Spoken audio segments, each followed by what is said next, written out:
Hey guys, welcome to Lulu's Farmstead. Thank you for joining us. We wanted to make a video about our journey into custom home build and what we wish we knew before we built our home. So please join us and explore. This journey. So it's not going to be a comprehensive video. We're going to touch some points. And feel free to add your comments, and we'll try to address any comments that come up. Yeah, definitely like and subscribe. So starting with the land. So what do you think? Well, the first thing that you want to know is what type of land you want. Do you want it in an urban area or do you want it in the country? Do you want what type of zoning? You're looking for? Maybe it depends. I mean, what are you looking for? Are you looking for something in the beach, or in our case, something rural? We wanted to have some land so that we could have some animals. So that takes us to the next point, which is zoning code. It's something that we learned on as we were looking for plots.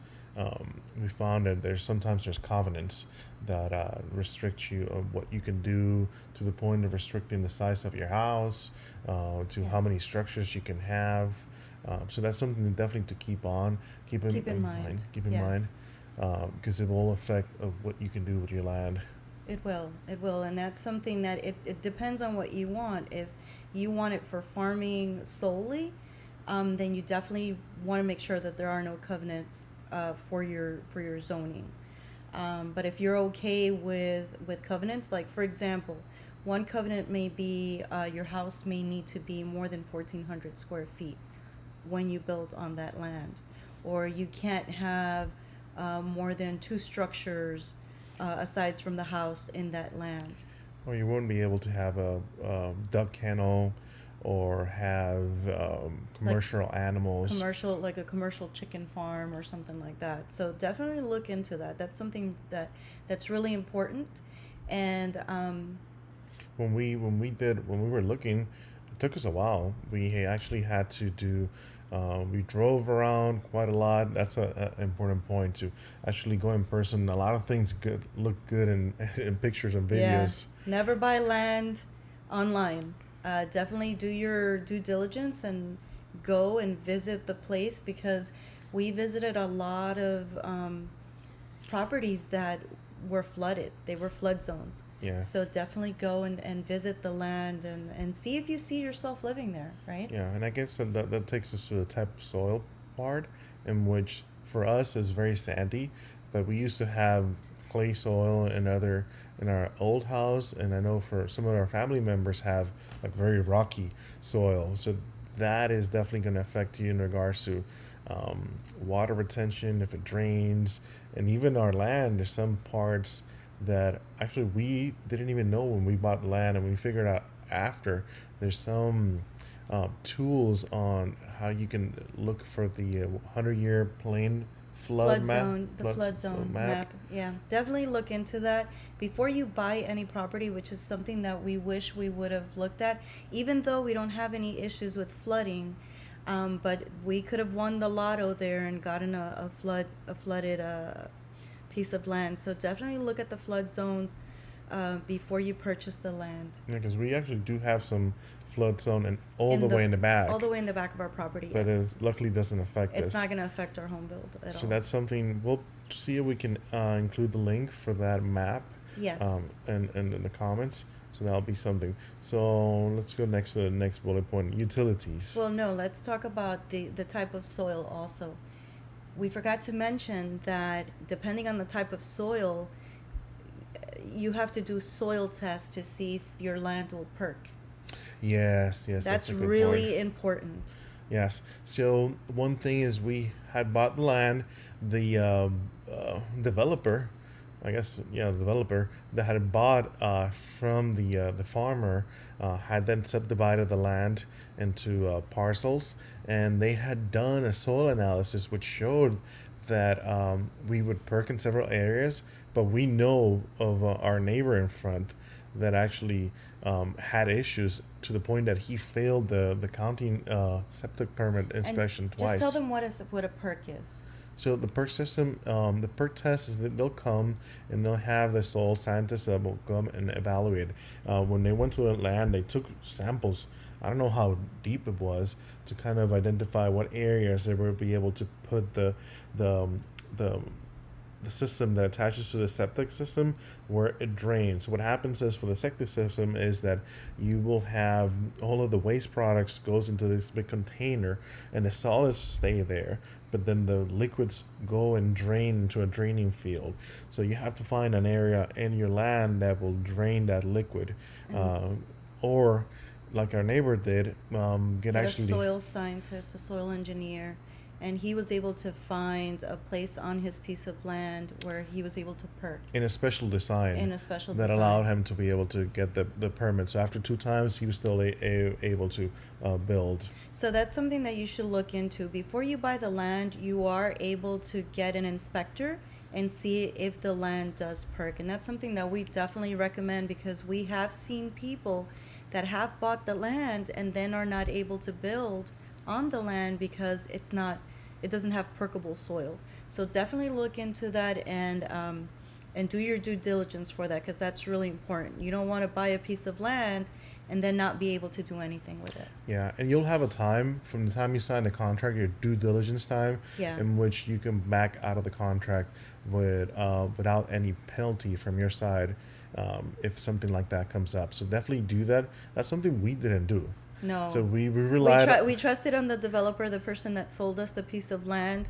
They had done perk tests before, so we trusted them. And I feel like maybe we shouldn't have been so innocent in that aspect. We should have probably done our homework on that. Yeah. We were thankful that we didn't have any issues. So thankfully we didn't have any issues, but that could have been a potential problem. So definitely that's something that you want to look at, want to look Yeah. into. Yeah. So anything else that we want to talk about the type of soil? Um, Well, just know that if you're going to go into the country, more than likely you are going to need a septic tank. And depending on where your property is, you may need city water or you may need a well. Yeah, so that goes into the next point, the utilities. So that's a very important point to look into when you're looking at the land. If it's raw land, does it have access to the sewer system? Does it have access to the county water?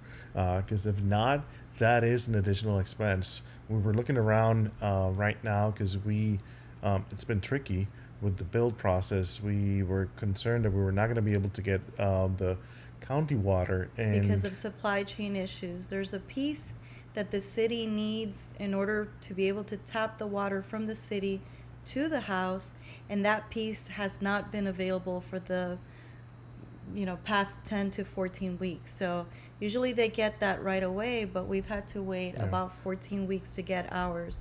And thankfully we'll be able to get it within the next week, but that's something that you might want to do. You might want to contact as soon as you sign the contract with your custom home builder, definitely call the utility company and ask them what the steps are, because sometimes we've noticed the builder doesn't really instruct you as to what you need to do. So definitely do your homework on that. so maybe even before, because we've actually heard from our builder of a couple of clients that actually had to break the contract with them because their local city septic systems Were were overwhelmed. were overwhelmed, would not be able to take them as a client, and maybe they didn't have enough land to put a septic system in their property. So that's Yeah. definitely to keep an eye for when you're buying the Yeah. land, even before you go to the custom home Yeah. builder. And we're in North Carolina. There's a couple of counties in North Carolina that we have seen that are not able to build because of, again, like my husband said, because of the septic system or the sewer. The sewers are up to their limit. It seems that the amount of people coming from different states, the building has gotten too big, and maybe the counties That's just too much. didn't. The growth has come too quick, so it's And they're definitely been overwhelmed. challenge to the point that we thought about doing a well, and it's been hard to find somebody Yes. to that has the bandwidth To do it well. to do it well, and it's not cheap at all. One quote that we had, because it has to be a certain depth, it has to be a deep well. Yeah. It was about $16,000. 16,000. Right. I would say a well will go anywhere, depending on the type of well and how deep it is. It's anywhere from $10,000 to $16,000. Yes, at least for our area in North Carolina. Yeah, in That's North the quote. The one quote we were able to get out of at least 10 people that we tried reaching out to. A lot of them didn't even respond, and the ones that responded were either too far away Yeah. or did not have the bandwidth to help us. So to the next point. So what are the plans for the land? No, so let's finish talking about utilities. Let's talk about the electricity. Okay. Make sure that you reach out to your electric company. Now, it will depend. What is it that you want to do? Do you want to be on grid or off grid? So that's going to depend on what you and your particular circumstance is like.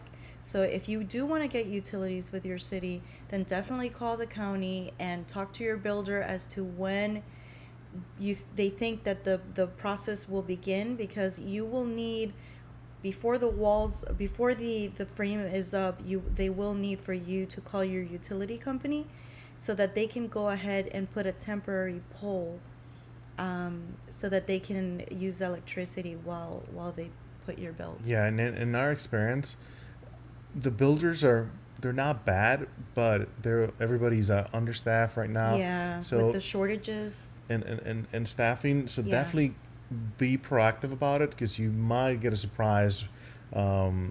We almost got a surprise in that regard. Yeah. That we were lucky with electricity that they were not that behind. But sometimes you'll even have to get a new post installed. Yes. So that might take time. So all of that, be proactive and reach out to all the utility companies ahead of time. Yes. Yourself. Yes, definitely.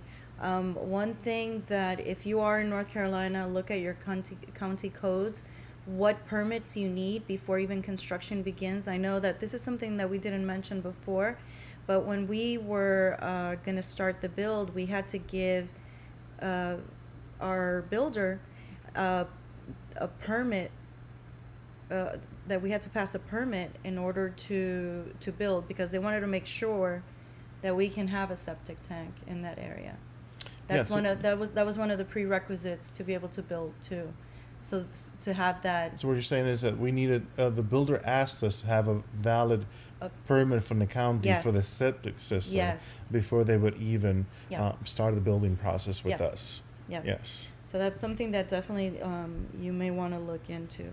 Now, also, you may want to, depending on what your needs are, if you want to have a gas stove, a gas fireplace, you may want to look into if your local gas company provides you with gas, or if you're going to have to get a gas company to come and bring you a gas tank and put it on your property.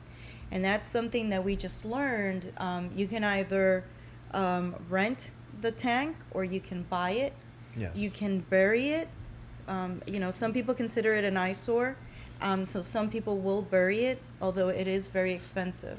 It's much more expensive, because getting the tank, we're looking at I think a 320 gallon tank, and I think we were quoted about $1,800 Yes. for it with installation.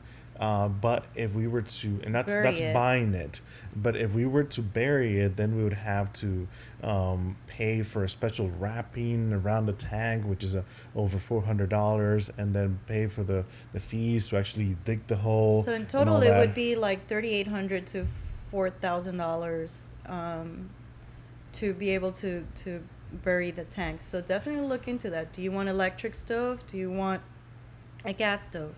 Those are expenses that you're going to have out of pocket, because obviously this is not something that your builder is going to include. So keep that in mind.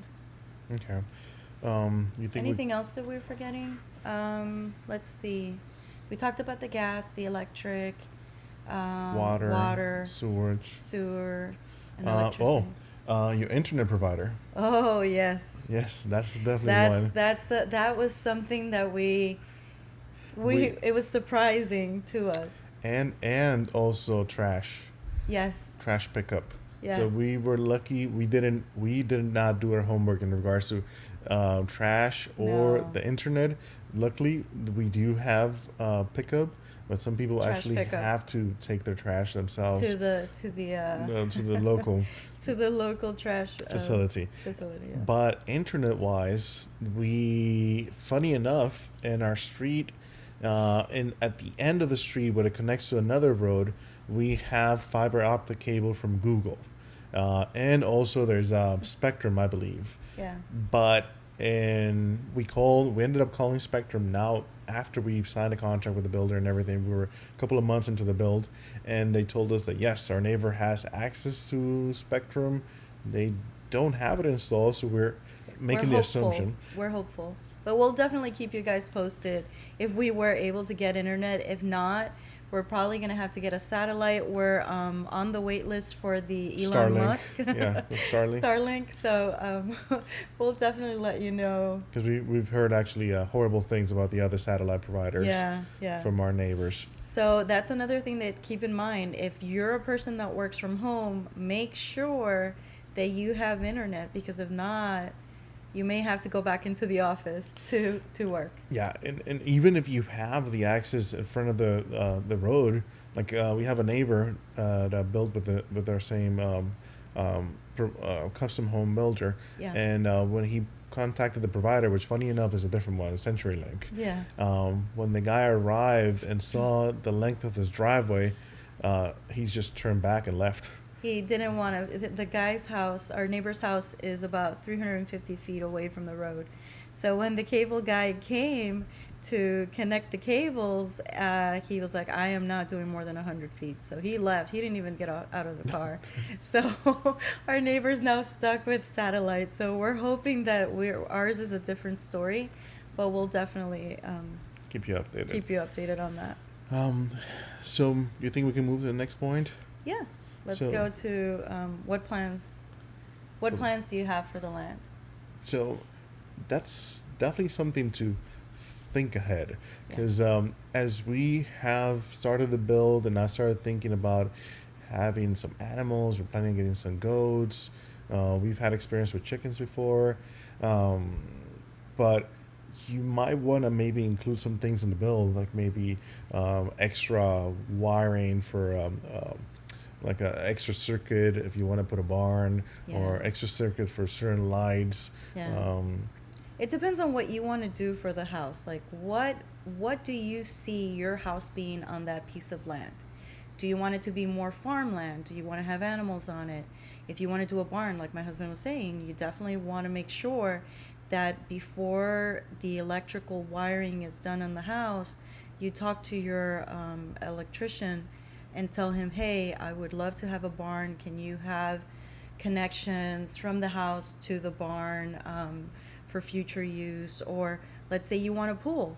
You would like a connection for a pool, or maybe if you want to do maybe a fountain in the front, or if you want to have a gate in the front. I mean, it really depends on what you want to do and what your situation looks like. But definitely think about these things before your electrical walk, because those are things that you probably never thought of, but you're gonna need to know where you want your lights and Yeah, and I think we might have actually gotten ahead of ourselves, because I Yep. think we have one slide for the building process. yeah. So But we'll talk about that further along. But let's talk now about the construction loan, right? yeah. So you can go ahead. So we have here Big Bank or Credit Union. We this was actually something that surprised us, because we had experience with building. We bought from a local builder about over 6 years ago, and we were able to get We did a normal loan. normal loan. So we closed right we before had we two moved. closings. We had two. We had in the beginning and then in the end.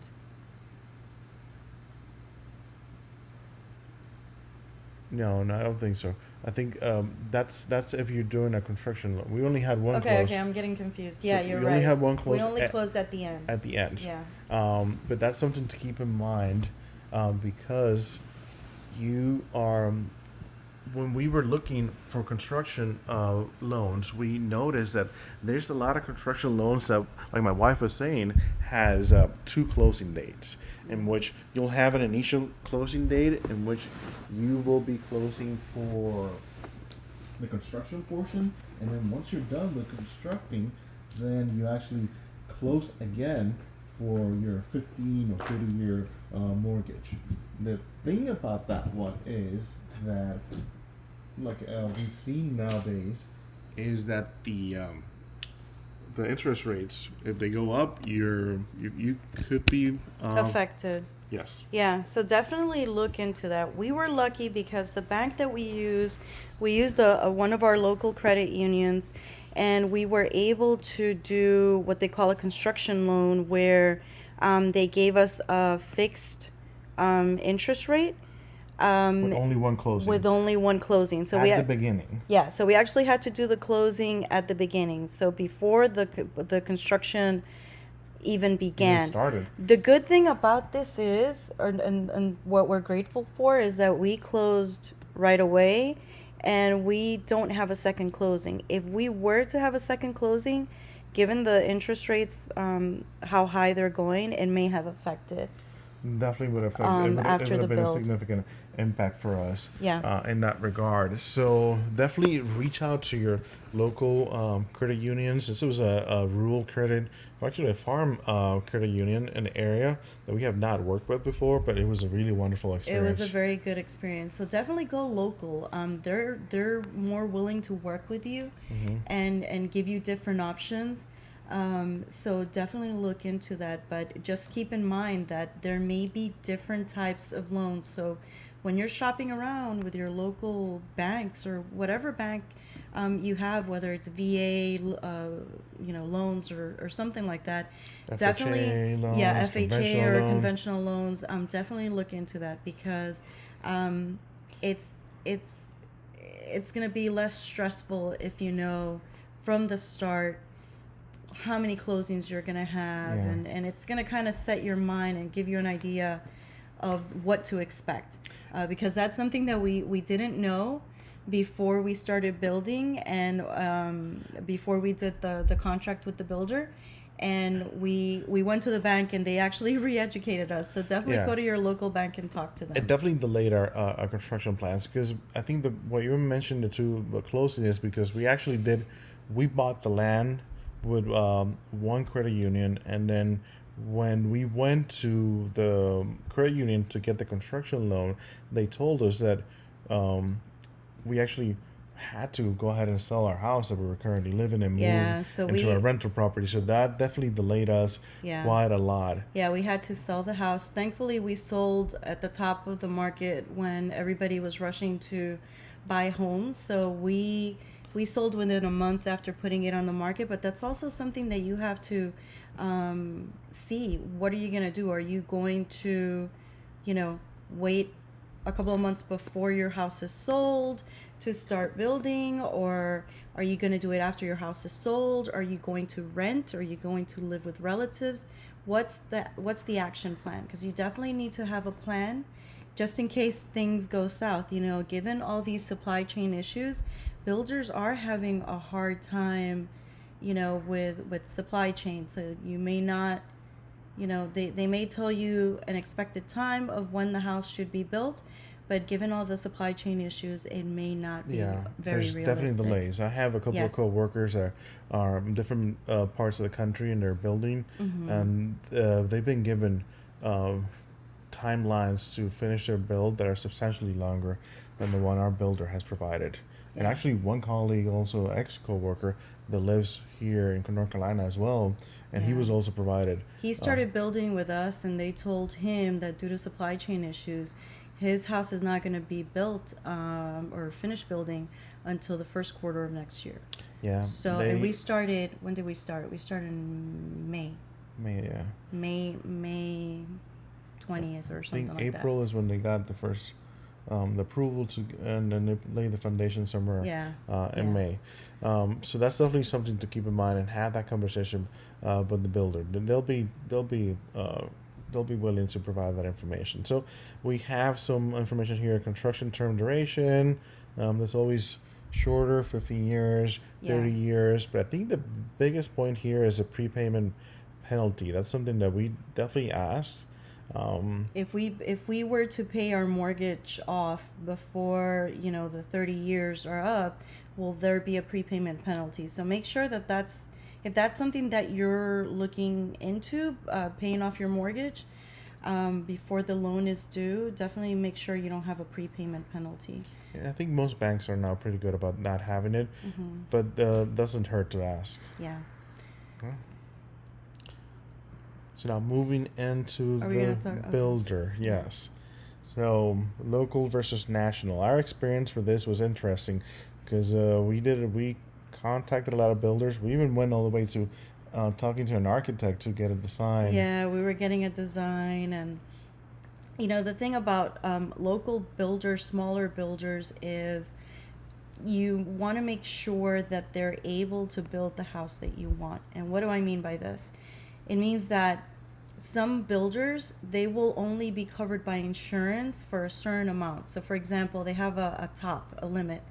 They're only able to build houses up to 300,000 or 400,000, 500,000. So definitely ask your builder if he has those limits, because then you're not going to be able to get the loan. They're not going to give you the loan if you try to go with that builder. Yeah. In addition to that, what we saw was when we shared with a lot of the smaller builders, and we were wanting to go with a local builder, small company, but they always gave us a range of price from a minimum to a maximum. Yeah.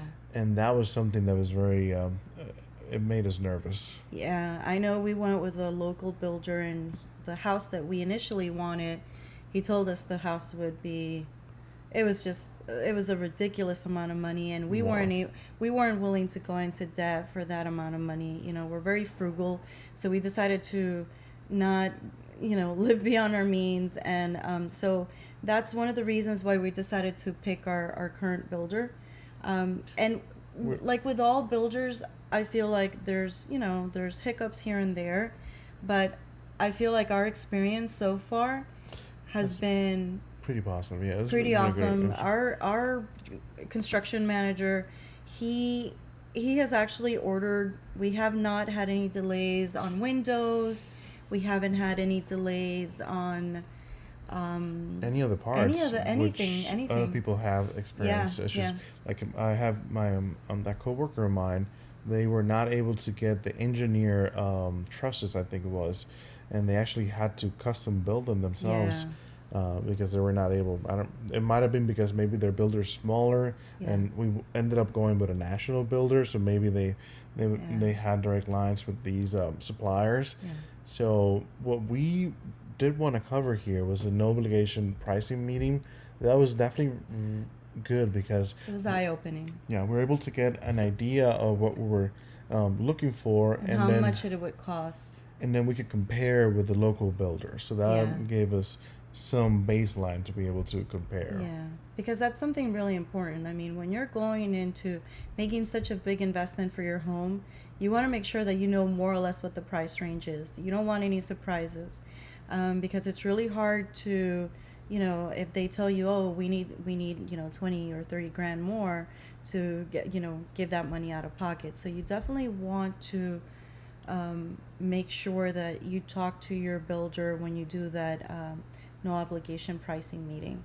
And different builders will have different ways that they do this.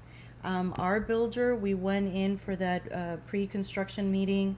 We spoke with him. We told him what type of plan we wanted, the type of house that we wanted, the type of land that it was going to be built on. And he gave us ideas as to, he asked us, so what would you like to include in the house? So he basically gave us like what would you call it? Like a standard feature, a a foundation. yeah, like basically a standard feature, more or less how much the house would come out to.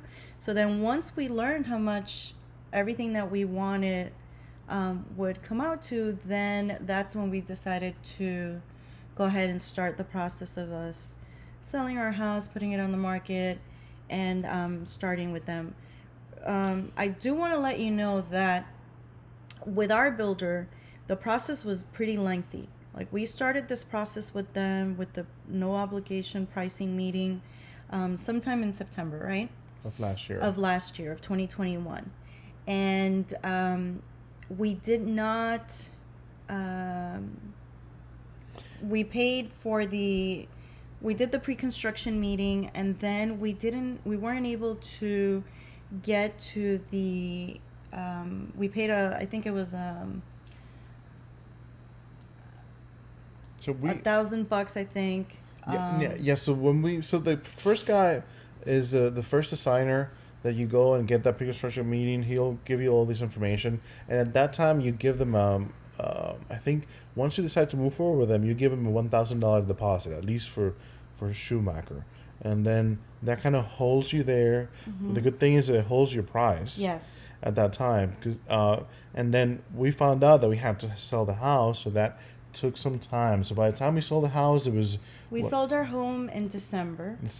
And so we had what they call the colors meeting, where you choose, what type of cabinets you want, what type of granite or quartz you want, tiles, what siding, what color siding you want. Make sure that you know what you want beforehand, because that meeting is a very, very long meeting. It's, for us, it was almost 4 or 5 hour meeting. Yes. And I feel like if you don't know what you want, it can get a little bit tricky, because you might end up changing your mind. So definitely go to the model house, or go to the place where they have all the choices, and look at your choices, or your list of choices, before you go to that colors meeting. Yeah. Visit all those model houses they had. Yeah. We went all the way to Charlotte to see some other model houses that they had. We did. And one important point is always ask what's included or not, because you might assume, like we assumed, that some of the features that we had standard for a previous build were going to be standard in this build, like the trims on the windows. Oh man, that was we were so upset. We ended up having to do a change order later on. Yes, we found out through another person who had built with them. He's like, "Hey, did you guys get trimming on your windows?" And we were like, "What?" And he's like, "Yeah, that the trimming is an upgrade. It's not included." Yeah. So definitely, if you're gonna build with our builder, they're great, but I would ask them, what is the list of the most common upgrades that people do, just so that you guys know, because I feel like if we would have known that, there's so many other things that we probably would have done. Yes. And it's cheaper at that time. Yes. And that's a really good point. What is the list? What is a list of common upgrades that people do? Because once you signed and you find out later on, you have to pay a change order fee, and in addition to the cost of that. And it seems to me like it would have been a lot cheaper to just do it at the beginning. During that meeting. Yep. So we actually had to do a change order about a month ago, because we found out, and so we are gonna have window trim, but definitely look into that. The other thing is the windows. Some windows don't open. Ask the builder when you're doing the colors meeting, which windows for this house plan open up and which one are just static, because we have in our loft, we have 3 windows that are not going to open, and that's not something that they told us about, and we wish we would have known. So definitely ask them that. What type of windows are you guys giving us? Do all windows open in the house, and if not, which ones? So if you want to go ahead and change them, you have that option before you close, because once you close, you're going to have to do a change order if you want to change anything. For example, you don't like the color granite that you chose or the color quartz that you chose, you're going to have to do a change order. So whatever changes you're going to do, make sure you do it before closing. Yeah. So I think that's probably all of the points that we wanted to discuss. If you have any questions or comments, definitely put them below, and we would be more than happy to respond to you. Yeah. We'll do our best to respond back, and we'll provide some information in the description. Please like, share, and subscribe. Thank Thanks for watching.